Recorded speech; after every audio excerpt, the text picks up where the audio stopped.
Welcome to Goddesses. I'm your host, Blair Minerva.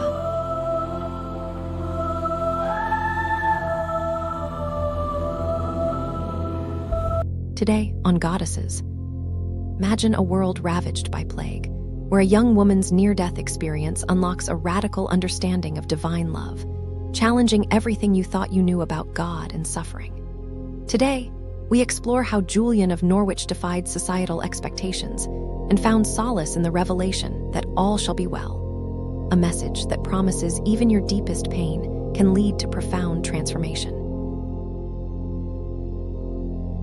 The stench of death hung heavy in medieval Norwich's streets.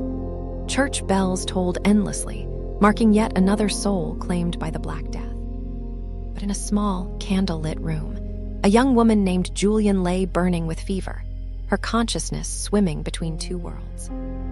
Through her delirium, she witnessed something extraordinary, a vision of Christ on the cross, blood streaming from his wounds. Yet within this grotesque display of suffering, she perceived an inexplicable light, a warmth that defied understanding. These words would echo through centuries, but at that moment, they seemed to mock the devastation outside her window. How could all be well when half of Europe lay dying? This paradox would define Julian's life and challenge everything her world believed about God, suffering, and love. You might think you understand isolation after recent global events. Now imagine a world where every cough could be a death sentence, where entire families vanished overnight, where the very air seemed poisoned by God's wrath. This was Julian's childhood. While other children played in Norwich's bustling streets, she sought solitude in empty churches, drawn to silence like a moth to flame. The plague shaped her in ways that would later prove prophetic. Each morning brought news of fresh deaths, yet young Julian noticed something peculiar. Amid the chaos, certain souls maintained an inexplicable serenity. This observation planted a seed that would grow into her life's great question. How could peace exist alongside such suffering? Julian wasn't born a mystic. Like you, she struggled with doubt. She questioned God's love in a world of pain. She witnessed the hypocrisy of religious leaders who abandoned their flocks during the plague. But while others hardened their hearts or lost faith entirely, Julian developed a different kind of sight. Her near-death experience at age 30 wasn't just a fever dream. It cracked open her understanding of reality itself. Lying in bed, expected to die, she received 16 visions that would challenge everything she thought she knew about divine love. But here's the twist that might resonate with your own journey. The visions brought as many questions as answers. Picture the boldest decision you've ever made. Now imagine choosing to be walled into a small room for the rest of your life. This was Julian's response to her visions. The anchoress's cell at St. Julian's Church became both her prison and her portal to profound insight. 3 small windows connected her to the world. One for light, one for food, one for conversation with seekers of wisdom. In this confined space, Julian began to write, becoming the first known woman author in English literature. Each word she penned challenged the patriarchal church's authority. Women weren't supposed to write theology. They certainly weren't supposed to reimagine God as both mother and father.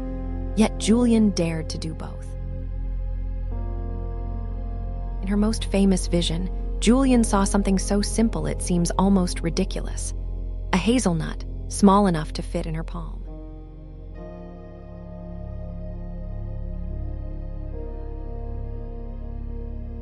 In this tiny seed, she glimpsed the entirety of creation held in God's love.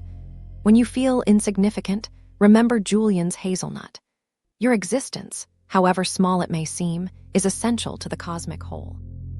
If you're enjoying Goddesses, please like, subscribe, and scan the QR code for our free 7-day email course, Be an Unstoppable Woman.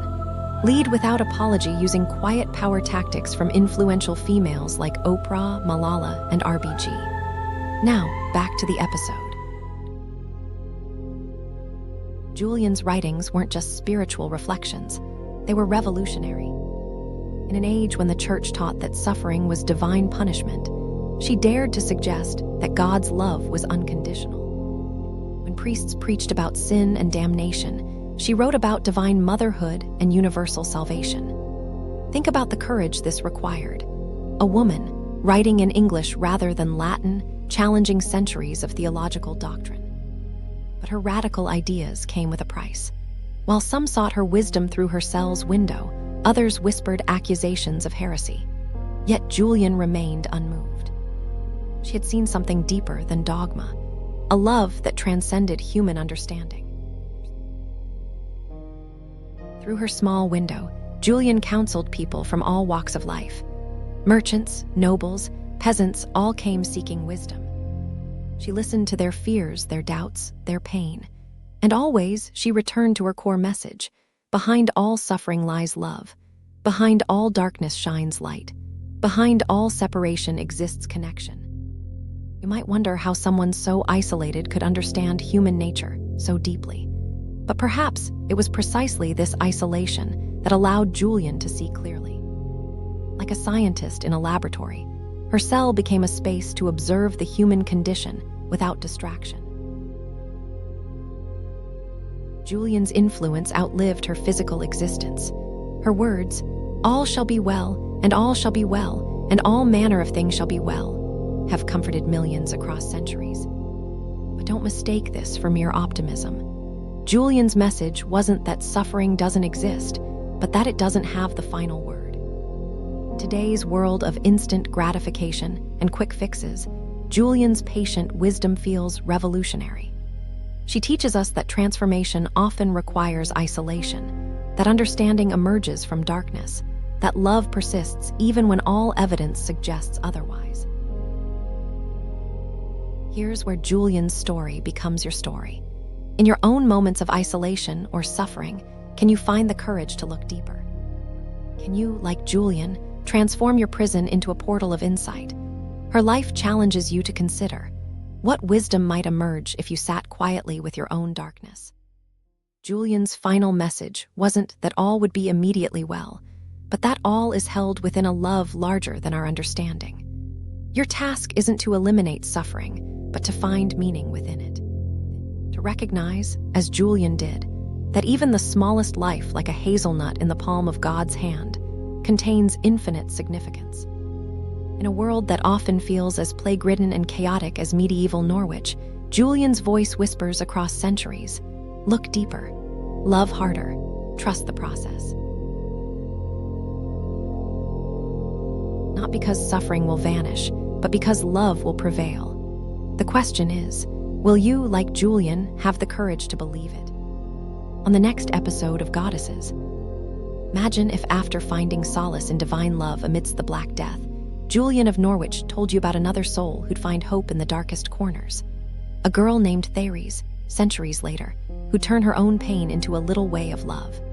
Her story picks up where Julian's left off, proving that even in loss and suffering, ordinary acts can transform our world. Don't miss what happens next as we continue exploring spiritual guides and inner wisdom keepers. Please like, subscribe, and scan the QR code, or follow the pinned link to get our free 7-day email course, Be an Unstoppable Woman. 7 days, 7 iconic women. Master the art of quiet power, lead without apology, and turn femininity into your greatest weapon. Click the video that just popped up to watch the next one in this series. Or for episode summaries, behind-the-scenes info, and more, go to daily8.com/god. Thanks for watching.